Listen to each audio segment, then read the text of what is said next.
Sabe aquela sensação boa, quase um porto seguro que a renda fixa representou para o investidor brasileiro por tanto tempo? Aquela coisa de tá rendendo bem, tá previsível, não preciso me preocupar?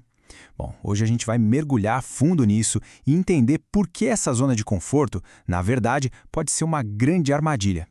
Ah, quem nunca ouviu isso, né? Deixa no CDI que tá bom. Isso virou quase um mantra nacional. E olha, pra ser justo, por um bom tempo essa frase fez total sentido, viu? Com os juros lá em cima, parecia mesmo que a gente tinha achado a fórmula mágica. Um investimento simples e que rendia super bem. Pois é, mas é exatamente aí que o jogo vira. O grande pulo do gato e o perigo é confundir uma fase, um momento específico do mercado com uma regra que vale para sempre. É aquela velha história de achar que a fórmula que funcionou ontem vai obrigatoriamente funcionar para sempre. E com essa rentabilidade tão atrativa, não foi pouca gente que começou a construir verdadeiros planos de vida em cima disso. Sabe, aposentadoria, independência financeira, sonhos inteiros baseados na expectativa de que aquele ganho de 1% ao mês seria, sei lá, eterno. Olha, e aqui é super importante deixar uma coisa bem clara, tá? A renda fixa em si não é a vilã, longe disso. Ela é uma ferramenta essencial. O problema de verdade não é o investimento, mas sim a ilusão que se criou em volta dele. Aquela ideia de que ela sempre vai render muito, que é 100% segura para tudo e que no fim das contas é só escolher uma hora percentual ali na tela e pronto, a vida está resolvida.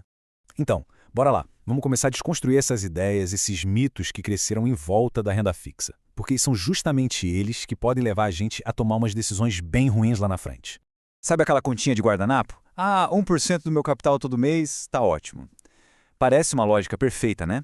Só que essa conta está perigosamente incompleta. Ela deixa de fora uns detalhes que, quando a gente olha para o longo prazo, faz uma diferença brutal. Então, o que essa conta esquece? Bom, primeiro, o imposto de renda, que morde uma parte do lucro. Depois, tem a inflação, que está ali quietinha, comendo o poder de compra do dinheiro. E tem mais, o cenário de juros pode mudar, e muito. E com isso vem o risco de, lá na frente, na hora de reinvestir a grana, as taxas estarem bem piores. Ou seja, aquele rendimento passado não é garantia nenhuma para o futuro. E, olha, essa mentalidade não é só teoria, não. Ela leva a erros bem práticos, bem concretos que a gente vê acontecendo todo dia por aí. Vamos dar uma olhada nas armadilhas mais comuns. Essa aqui é um clássico. A pessoa entra lá no site ou no app da corretora, clica para ordenar por maior rentabilidade e pronto. Escolhe o que está no topo da lista. Simples assim, sem analisar mais nada. Essa analogia do carro é perfeita, né? É exatamente isso. Uma pessoa compraria um carro só porque ele atinge 300 km por hora, sem nem saber se ele tem freio? Claro que não. Um número sozinho não diz nada. Focar só na rentabilidade é ignorar todo o resto que importa de verdade para saber se aquele investimento é realmente bom. Então, o que a gente tem que olhar? Peraí, quem está pegando esse dinheiro emprestado? É um banco grande, sólido? É uma empresa que ninguém nunca ouviu falar? Por quanto tempo essa grana vai ficar presa, sem poder mexer? Dá para tirar se tiver uma emergência? Tem a proteção do FGC? E a pergunta de $1 milhão. Por quê? Por que esse aqui está pagando mais que a média? A resposta quase sempre é a mesma.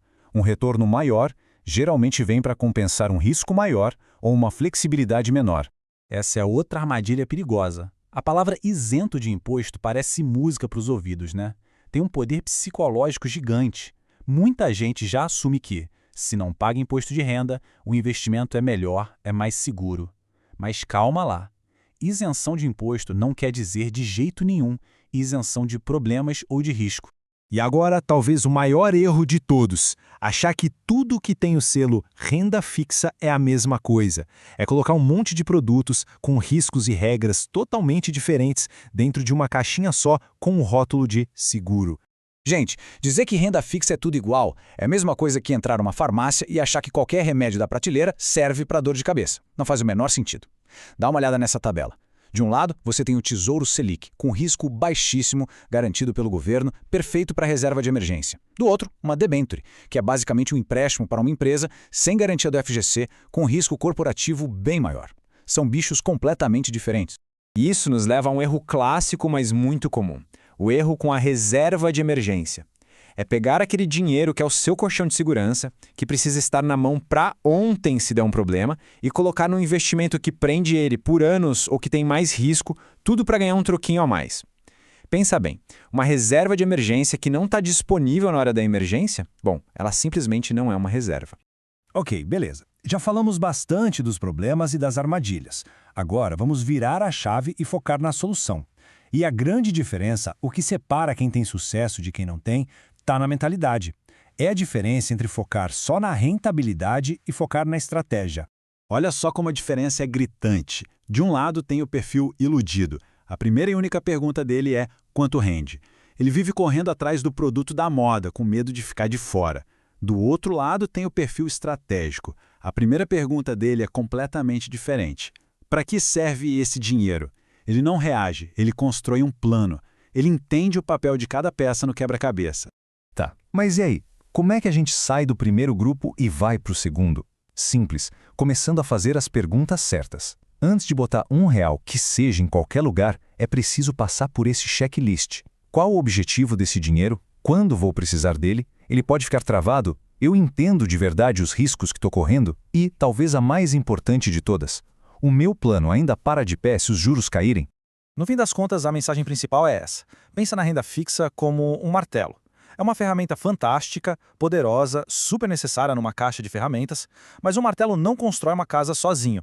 Ele é uma peça que precisa ser usada do jeito certo, dentro de um plano maior, com consciência do que está fazendo. E para a gente fechar, quero deixar uma pergunta no ar. Uma única pergunta, mas que, se for respondida com 100% de honestidade, tem o poder de mudar completamente a maneira como uma pessoa enxerga os próprios investimentos. É para pensar com calma. A carteira de investimentos, o plano financeiro, ele ainda faz sentido se aquele 1% ao mês simplesmente sumir do mapa? Se toda a estrutura, toda a tranquilidade depende de um cenário de juros altos, que a gente sabe não é eterno, qual é a base real desse planejamento? A verdade é dura, mas é essa aí. Se a resposta for não, então não existe uma estratégia de verdade. O que existe é uma planilha bem otimista. Um plano de verdade, uma estratégia robusta, precisa aguentar o tranco. Precisa sobreviver não só no sol, mas na chuva também, nos diferentes ciclos do mercado. E a gente termina com essa ideia, que é a mais importante. O maior risco não é a renda fixa um dia deixar de ser um bom negócio. O maior risco é acreditar que ela nunca vai mudar. No fim, o que protege o investidor de verdade é a adaptabilidade, é a consciência, é entender que o jogo muda. Ficar parado, achando que a foto de hoje vai ser a mesma de amanhã, é a receita perfeita para ficar vulnerável.